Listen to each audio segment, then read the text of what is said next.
Hello friends, एक बार पुनः आप लोगों का स्वागत है हमारे यूट्यूब चैनल स्टडी 26 पे। और आज के वीडियो में हम लोग देखेंगे जो world civilisation, history of world civilisation हम लोग देख रहे थे। हिस्ट्री के बच्चे जो भी होंगे उनका, और इसी में देखेंगे इजिप्टियन सिविलाइजेशन जिसको मिस्र की सभ्यता बोलते हैं। ठीक है, तो मिस्र की सभ्यता के बारे में जो दो तीन चीज़ें हैं आपको बता दें। इसके माध्यम से हम लोग इसके कालखंड को देखेंगे, यानी कि ये कब से कब तक था, और उसके बाद आज हम लोग देखेंगे इसकी भौगोलिक स्थिति, यानी ये कहाँ पे स्थित है, यानी मिस्र जो है वो कहाँ स्थित है। तो इसकी भौगोलिक स्थिति को पहले देखेंगे, तो उसके बाद इसके कालखंड को देखेंगे। उसके बाद इसके बारे में जो जानने का स्रोत है, यानी कि किसके माध्यम से इसके बारे में हम जानेंगे कि आखिर मिस्र की सभ्यता भी नामक कोई चीज़ है उसको। तो इन चीज़ों पर बारीकी से हम लोगों को देखना और समझना है। चूँकि आप कोई भी एग्ज़ाम की तैयारी करते हैं, चाहे आप कोई भी ग्रेजुएशन हो या कोई भी एग्ज़ाम की तैयारी करते हैं, तो वहाँ पे क्वेश्चन अब बारीक रूप से पूछा जा रहा है। तो उन चीज़ों को हम लोग देखते हुए और समझते हुए, आसान चीज़ों को समझते हुए चलेंगे। ठीक है, तो चलिए पहली चीज़ें ये कि मिस्र आखिर है कहाँ। तो देखिए, प्राचीन काल से ही मिस्र को मिस्र के ही नाम से जाना जाता था, यानी कि प्राचीन काल में भी इसको मिस्र ही बोला जाता था। और हम आपको पहले भी बताए हैं, इससे पहले के वीडियो में हमने बताया था कि विश्व में कई एक सभ्यताएं उभरी। जैसे मिस्र में मिस्र की सभ्यता, मेसोपोटामिया की सभ्यता, फिर आप देखिएगा चीन की सभ्यता, फिर आप देखिएगा भारत में क्या है, सिंधु घाटी सभ्यता। इन सभी सभ्यताओं के बारे में हमने पहले भी बताया था कि ये कभी कहीं ना कहीं किसी न किसी नदी के किनारे ही उभरी। तो उसी तरह मिस्र की सभ्यता भी कोई ना कोई नदी के किनारे उभरी होगी। ये बात तो आपको पहले बताए थे, और इसमें हम आपको बताए भी थे कि ये नील नदी के किनारे उभरी थी। कौन? मिस्र की सभ्यता। तो देखिए, पहली चीज़ तो ये जानिए कि नील नदी के किनारे ये सभ्यता उभरी। तो नील नदी कहाँ है? तो वो अफ्रीका में है, अफ्रीका महाद्वीप में है। उसको मतलब अफ्रीका महाद्वीप का जीवन रेखा के रूप में भी जाना जाता है। काहे कि वहाँ के अधिकांशतः जो क्षेत्र है ना, नील के अगल बगल के क्षेत्र आज भी देखिएगा कृषि योग्य कार्य में लगे होते हैं, और वहाँ पे कृषि ज़्यादा होता है। ठीक है, नील नदी बहुत लंबी है नदी, चूँकि ये विश्व की सबसे लंबी नदी में से एक मानी जाती है। ठीक है, तो इस बात को भी ध्यान में रखिएगा। तो यहीं पे ये मिस्र की सभ्यता उभरी, पहली बात। दूसरी बात, ये अफ्रीका महाद्वीप आखिर है कहाँ, तो उसको भी एटलस पे अभी हम देखेंगे मैप में। और उसके बाद देखिए, प्राचीन मिस्र को मिस्र के ही नाम से जाना जाता था। और ये जो मिस्र है ये तीन तरफ से जो है ना जल से घिरा हुआ था। चूँकि ये देखिएगा आप, जो आप अफ्रीका महाद्वीप देखिएगा, तो वहाँ पे जो ये नील नदी है ये पूरी लंबी नदी है, और ये पूरी तरह से मतलब पूरे अफ्रीका महाद्वीप से होकर गुजरती है। ठीक है, तो यहीं पे आप देखिएगा इसी के अगल बगल इर्द गिर्द में मिस्र की सभ्यता उभरी।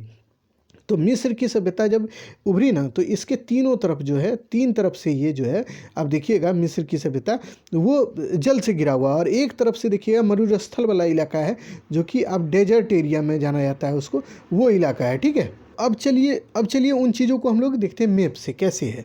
तो आखिर तो है, देखिए ये मिस्र जो है, आप देखिएगा यहीं पे, यही है अफ्रीका महाद्वीप। ये विश्व के ग्लोब में आप देखें तो अफ्रीका महाद्वीप कहाँ पे है, तो ये आप देखिएगा कहाँ, तो ये यूरोप से लगा हुआ महाद्वीप है, और लाल सागर जो है यहीं पे इसी के बगल में ये महाद्वीप स्थित है। तो आप देखेंगे तो ये अफ्रीका महाद्वीप है। ठीक है, तो अब इसको देखिए पर्सनली, यानी कि सेपरेट इसको देख लीजिए। अब यही है, ये देखिए सहारा मरुस्थल जो है, आप जानते हैं सहारा मरुस्थल विश्व की सबसे बड़ी मरुस्थल है। और यहीं पे आप देखिएगा नील नदी ये वाला ही है। तो ये नदी जो है नील, आप देखेंगे तो इसी के किनारे जो है मिस्र की सभ्यता उभरी। तो ये तीन तरफ से, इधर से पूरा देखिए तो ये तीनों तरफ से जल से घिरा हुआ था। कौन? मिस्र की सभ्यता यहाँ पे। ठीक है, ये पूरा इलाका, ठीक है, ये जल से घिरा हुआ था। और इधर जो है ये मरुस्थल है। तो यानी कि वही तो बोल रहा है कि एक तरफ से मरुस्थल था इसका, यानी कि डेजर्ट एरिया था, और तीन तरफ से ये जल यानी वाटर एरिया से घिरा हुआ था। तो ये ध्यान में रखिएगा। और यही मैप आपको ध्यान में रखना कि अफ्रीकी महाद्वीप है कहाँ, तो अफ्रीका महाद्वीप जो है यहीं पे आप देखिएगा मिस्र की सभ्यता उभरी थी, और नील नदी के किनारे। इतनी बात ध्यान में रखनी है आपको भौगोलिक स्थिति में। अब देखिए हेरोडोटस इसके बारे में क्या बोलते हैं, हेरोडोटस नहीं, हेरोडोटस हैं ये। और इन्होंने कहा है कि भाई देखिए, मिस्र की सभ्यता जो है नील नदी का देन है, यानी कि नील नदी के किनारे ये सभ्यता उभरी है। तो यही जो है नील नदी ही इसका देन है, किसका? मिस्र की सभ्यता का। ठीक है, तो ये हेरोडोटस का कहना था। तो इस स्टेटमेंट को याद रखिएगा, और जब भी इसके बारे में आप लिखेंगे ना, तो वहाँ पे जरूर लिखिएगा कि हेरोडोटस के अनुसार, इतिहासकार हेरोडोटस के अनुसार मिस्र जो है नील नदी का देन है। इतनी बात ध्यान में रखिएगा। और आप एक चीज़ और ध्यान से रखिएगा कि मिस्र की सभ्यता से रिलेटेड कुछ भी पूछे तो आप पहले यही लिखिएगा कि मिस्र की सभ्यता अफ्रीका महाद्वीप में पड़ता है, ये नील नदी के किनारे स्थित है। और इसके टाइम पीरियड को जरूर लिखिएगा कि इसका जो टाइम पीरियड है यानी कालखंड जो है ये 3400 ईसा पूर्व से 332 ईसा पूर्व तक माना जाता है। ठीक है, विभिन्न इतिहासकारों का अलग अलग मत है, लेकिन आपको ये ध्यान में रखना है कि एक जो मोटा मोटी इसका टाइम पीरियड माना गया है वो 3400 ईसा पूर्व से लेकर 332 ईसा पूर्व तक माना जाता है। ठीक है, इतनी बात ध्यान में रखिएगा। और यही चीज़ को आपको हर जगह आपसे मिस्र की सभ्यता से रिलेटेड जो भी क्वेश्चन हो तो उसमें इतना चीज़ लिख दीजिएगा, ये गलत कभी नहीं होगा, आपको जहाँ तक ये नंबर दे देगा। ठीक है, इतनी बातें आप जान गए होंगे। अब देखते हैं कि मिस्र की सभ्यता का,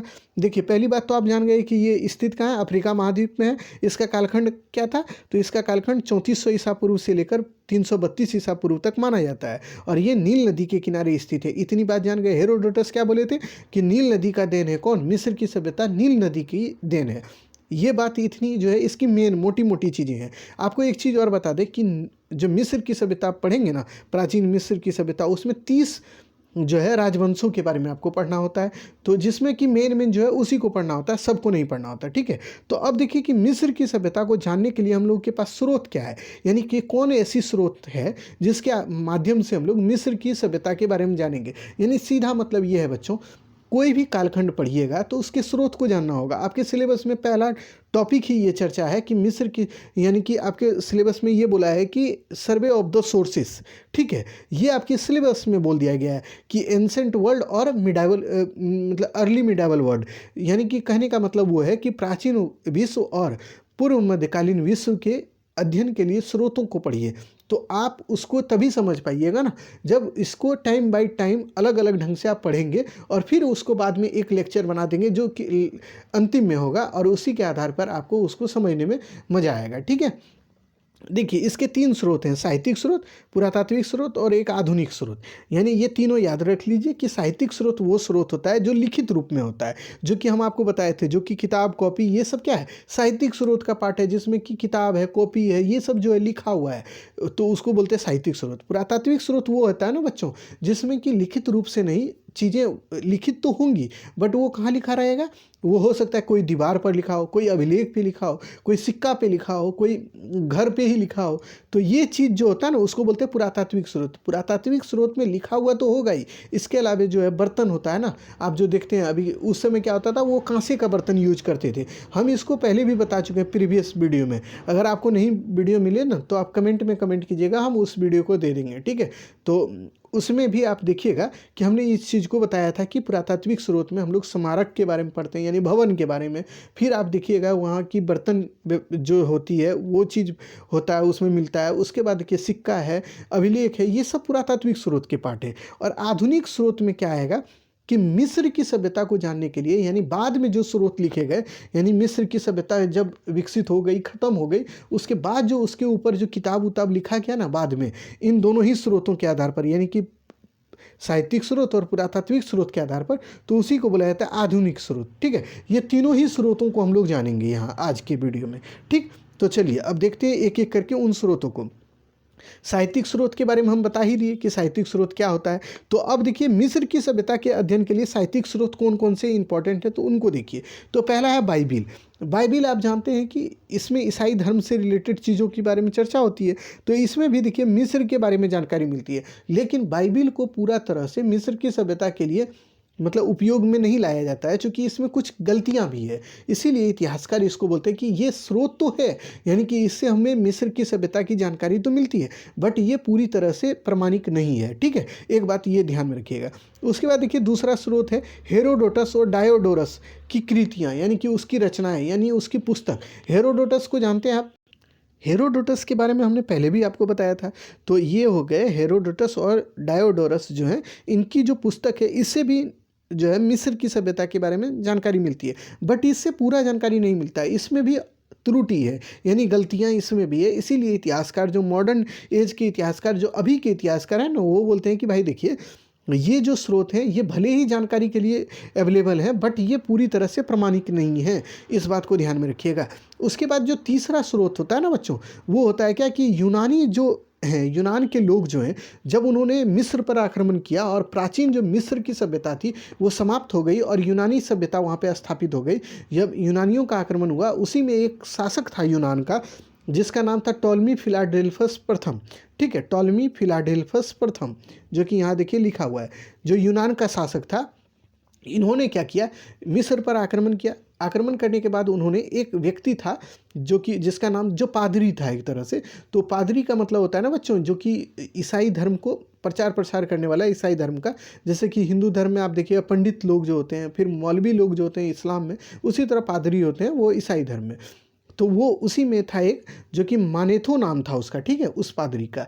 तो मानेथो को बोला है कि भाई देखिए, टॉलमी फिलाडेल्फस जो प्रथम था, उसने बोला कि देखो भाई, आप एक काम करो, मिस्र की जो भी सभ्यता के बारे में आपको जो जानकारी मिलती है उसको एक किताब के फॉर्म में लिख दो।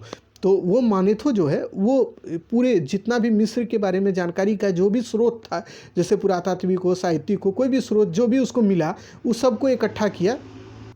उसी के आधार पर उसने मिस्र के इतिहास को लिख दिया, और वही हो गया मेन जो है महत्वपूर्ण इतिहास। ठीक है, और उसी में मानेथो ने अपने जो रचना है उसमें उसने 30 राजवंशों के बारे में बताया, यानी कि बताया है कि मिस्र पर 30 राजवंशों का शासन था। ठीक है, तो इस बात को ध्यान में रखिएगा कि मिस्र के इतिहास को सबसे प्रामाणिक रूप से पहली बार किसने लिखा, तो मानेथो ने लिखा। और इसी के रचना को बाद में आधार बनाकर, जब बाद में मिस्र की इतिहास को फिर से लिखा जाने लगा ना, तो इसी की रचना को आधार बनाया जाने लगा। लेकिन इसकी रचना में एक जो त्रुटि थी, जो इतिहासकार मानते कि इसमें गलती था, वो ये था कि इसमें जो है ना, ये जो तिथि का अभाव था, यानी कि इसने जो तिथि के बारे में चर्चा किया है, यानी कि डेट उट जो बताया ना, वो गलत बता दिया है। ठीक है, तो इस बात को ध्यान में रखिएगा कि इसमें कमजोरी ये है कि इसने तिथि के बारे में गलत चीज़ों को बता दिया है, यानी कि वो स्पष्ट रूप से तिथि के बारे में नहीं बता पाया है। तो इस बात को ध्यान में रखना है। और 30 राजवंशों के बारे में जानकारी किस में मिलती है, तो मानेथो की रचना में। ठीक है,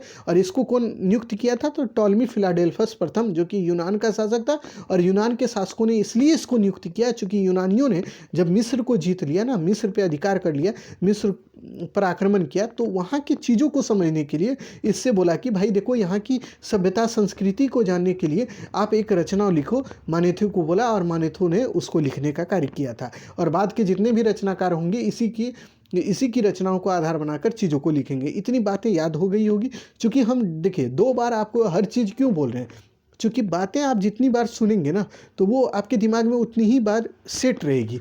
तो इस वजह से हमने इसको 2 बार बोला। ठीक है, इस बात को ध्यान रखिएगा।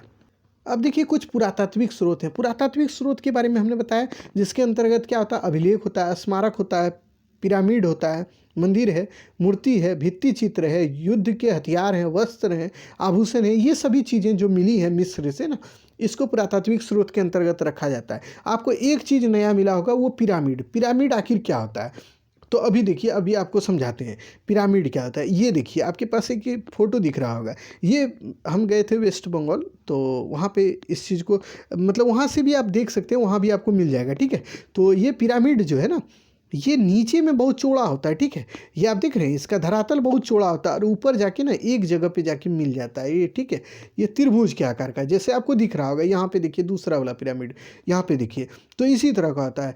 ठीक है, तो मिस्र में ये ज़्यादा बनता था। आखिर क्यों बनता था बच्चों, ये सोचिए कभी। तो देखिए, मिस्र के लोग जो होते थे ना बच्चों, तो ये जो पिरामिड बनता था ना, इसी तरह का गेट उसमें होता था। और उसमें क्या करते थे, मिस्र के लोग, जो लाश होता है ना, यानी जो शव होता है, शवों को दफना देते थे इसी में। और उसको क्या करते थे, एक जो आप देखिएगा आज भी, ये एक पेटी के रूप में यूज करते हैं। लकड़ी का बना हुआ पेटी होता था, उसी में सबको रख दिया जाता था। और जानते हैं, मिस्र के लोग इतने टेक्नोलॉजी में आगे थे, यानी विज्ञान में इनकी इतनी रुचि थी, और ये इतने आगे थे कि वो उस सब के ऊपर ऐसा लेप लगा देते थे, तेल हो या फिर किसी तरह के अन्य चीज़ों का, ताकि वो अधिक दिनों तक सुरक्षित रहे, यानी वो ज़्यादा दिन तक अच्छे से रह सके। उसमें लेप लगाया जाता था, किसमें, सबों में।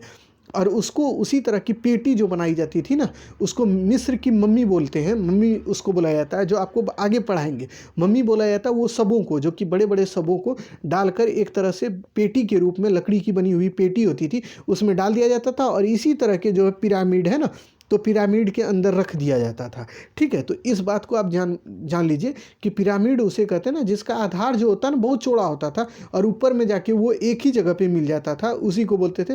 और उसका आकार किस तरह होता था, तो ये देख लीजिए। और वो कैसे दिखता था, तो यह भी देख लीजिए, आपको आपके सामने स्क्रीन पर दिख रहा होगा। ठीक है, तो इसी को बोले हैं पिरामिड। तो और ये पिरामिड का यूज वो लोग क्या करते थे, अपने पूर्वजों को यानी कि शवों को दफनाने के लिए यहाँ इसी में रखा जाता था। इन चीज़ों को हम बाद में आगे अच्छे से बताएंगे। तो इससे भी जानते हैं मिस्र के इतिहास के बारे में पता चलता है कि मिस्र में बहुत बड़ा बड़ा पिरामिड बनता था, ठीक है। तो उस चीज़ को हम आगे बताएंगे, बारी बारी से आप जान जाइएगा। अब देखिए मिस्र में कुछ ऐसी भी चीज़ें मिली हैं जैसे कि मूर्ति आपको बताए, तो वहाँ पे बड़ी बड़ी मूर्तियाँ बनाई जाती थी जो कि एकदम मतलब विशाल विशाल काय रूप में होती थी। तो उसके बारे में भी आप पढ़िएगा आगे, उसको जब हम लोग कला और साहित्य को पढ़ाएंगे ना, संस्कृति को पढ़ाएंगे, तो वहाँ पे फिर देखिए भित्ति चित्र यानी कि उसको बोलते हैं ना दीवार पर जो चित्र बनाया जाता है। यानी आप देखिएगा अगर बिहार के होंगे या कहीं के भी होंगे तो आप देखिएगा सरकार की योजनाओं को लिखने के लिए भित्ति यानी कि दीवार पर लिख दिया जाता है। कभी कभी आप देखिएगा सरकार जो कि अपने प्रचार प्रसार के लिए भी दीवार पर कुछ कुछ बनवा देती है। ठीक वैसे ही मिस्र में भी कुछ भित्ति चित्र बनते थे उस समय के, उससे भी इसकी जानकारी मिलती है। फिर देखिए युद्ध के कुछ हथियार हैं जैसे कि भाला है, ये तमाम चीज़ें जो उस समय यूज होती थी ना, उससे भी वहाँ के बारे में जानकारी मिलती है। फिर देखिए वहाँ के लोग कैसा कपड़ा पहनते थे उसके बारे में, फिर वहाँ कैसे आभूषण होते थे उसके बारे में। फिर आप देखिए वहाँ पे मंदिर के बारे में भी जानकारी मिलती है, यानी मंदिर का भी साक्ष्य मिलता है। आप कमेंट में बताइएगा कि हड़प्पा सभ्यता में कहीं से मंदिर का साक्ष्य मिला है क्या, तो आप कमेंट में ज़रूर बताइएगा, ठीक है। स्मारक में बड़े बड़े भवनों का भी साक्ष्य मिला है जहाँ से इसके बारे में हम लोगों को जानकारी मिलती है, यानी कि मिस्र की सभ्यता पर प्रकाश पड़ता है, ठीक है। इतनी बात ध्यान में रखिएगा। अब आ जाइए देखते हैं कुछ और चीज़ें, जैसे कि आधुनिक कालीन कुछ साहित्य हैं, यानी कि बाद में, यानी मिस्र की सभ्यता जब ख़त्म हो गई ना, उसके बाद भी कुछ ऐसी भी साहित्य लिखी गई जिससे कि हम लोगों को मिस्र के बारे में जानकारी मिलती है। तो वैसे साहित्य कौन कौन है तो उसको देखिए। एक फ्रांस का शासक का नाम आप जानते होंगे, नेपोलियन बोनापार्ट। तो नेपोलियन बोनापार्ट जब उसका उदय हुआ, यानी कि वो जब शक्तिशाली शासक के रूप में फ्रांस में उभरा, तो उसने मिस्र पर उसका आक्रमण हुआ, ठीक है। नेपोलियन बोनापार्ट चाहता था कि हम पूर्वी देशों पर मतलब ज़्यादा से ज़्यादा क्षेत्रों पर अधिकार कर लें, इसीलिए उसने मिस्र पर आक्रमण किया। तो नेपोलियन बोनापार्ट का जब आक्रमण होता है ना वहाँ पे, तब वहाँ के लोगों को यानी कि अन्य देश के लोगों को भी पता चला कि मिस्र नाम का कोई जगह है। यानी मिस्र के बारे में मिस्र वासियों को ही पहले पता था कि मिस्र कोई जगह है, लेकिन बाद में लोगों को तब पता चला, यानी आधुनिक काल के लोगों को बाद में ये जानकारी तब हुई जब नेपोलियन बोनापार्ट का वहाँ पे आक्रमण हुआ। तब लोगों को पता चला कि मिस्र नामक कोई देश है जो कि वहाँ पे सभ्यता संस्कृति रही होगी पहले। तो इन चीज़ों के बारे में लोगों को पता चला। और उसके बाद क्या होता है जानते हैं, नेपोलियन बोनापार्ट के आक्रमण के बाद कि मिस्र के इतिहास को लिखा जाने लगा। यानी जो मिस्र की सभ्यता के बारे में आप पढ़ रहे हैं तो ये पूरे प्रॉपर रूप से यानी कि पूरी तरह से लिखी जाने लगी तब जब इसके ऊपर आक्रमण हुआ नेपोलियन बोनापार्ट का, और तब लोगों ने यहाँ के इतिहास को लिखना प्रारंभ किया, ठीक है।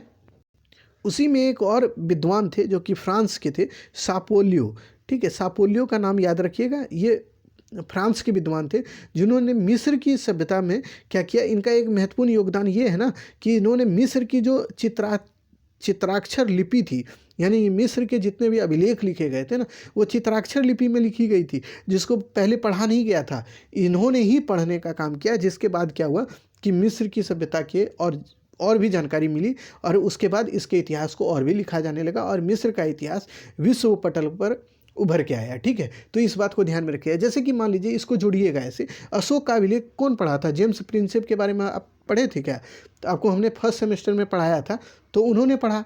उसके बाद अशोक के अभिलेख को पढ़ा गया। तो उसके बाद क्या हुआ कि अशोक के अभिलेख के पढ़ने के बाद उसके इतिहास को बृहद रूप से लोगों ने लिखना प्रारंभ कर दिया। ठीक वैसे ही जब मिस्र के इतिहास को पढ़ने के लिए, यानी मिस्र के जो अभिलेख हैं उसको पढ़ा गया सापोलियो के द्वारा, जो कि फ्रांस का विद्वान था, उसके द्वारा चित्राक्षर लिपि जो है मिस्र की सभ्यता की थी। यानी आपसे पूछेगा यानी मिस्र की कौन सी लिपि थी, तो चित्राक्षर थी। और भाव चित्रात्मक लिपि कहाँ की थी? हड़प्पा सभ्यता की। और फिर बताएगा कि किलाक्षर लिपि कहाँ की थी, तो उसके बारे में भी बताएंगे आपको। तो बारी बारी से जान लीजिएगा, धीरे धीरे से। आप थोड़ा पेशेंस बनाए रखिए, लेकिन जो अभी बताया जा रहा है उसको ध्यान में रखिएगा कि मिस्र की सभ्यता की लिपि कौन थी, तो चित्राक्षर लिपि थी, जिसको सापोलियो ने पढ़ा था, ठीक है। उसके बाद मिस्र के इतिहास को लिखा जाने लगा। तो आज के वीडियो में हमने यही आपको बताने का प्रयास किया कि मिस्र की सभ्यता हम लोग के स्रोत कौन कौन से हैं और उसको कैसे कैसे पढ़ना चाहिए और कैसे कैसे हमें मिस्र के बारे में जानकारी मिलती है, उन चीज़ों को हम लोग जान गए। इसके कालखंड को जान गए, इसके भौगोलिक क्षेत्र को जान गए। अगले वीडियो में इसके पॉलिटिकल जो है राइज जो हुए, यानी कि पॉलिटिकल जो यहाँ की कंडीशन थी उसको जानेंगे, यानी राजनीतिक स्थिति को जानेंगे, और फिर धीरे धीरे से जो भी आपके सिलेबस में उसको कवर कर लेंगे। ठीक है, अगर वीडियो पसंद आए ना, प्लीज़ लाइक कीजिएगा, वीडियो को शेयर जरूर कीजिएगा, और अगर नए होंगे तो प्लीज़ सब्सक्राइब जरूर चैनल को कर लीजिएगा। चलिए फिर मिलते हैं अगले वीडियो में, तब तक के लिए धन्यवाद।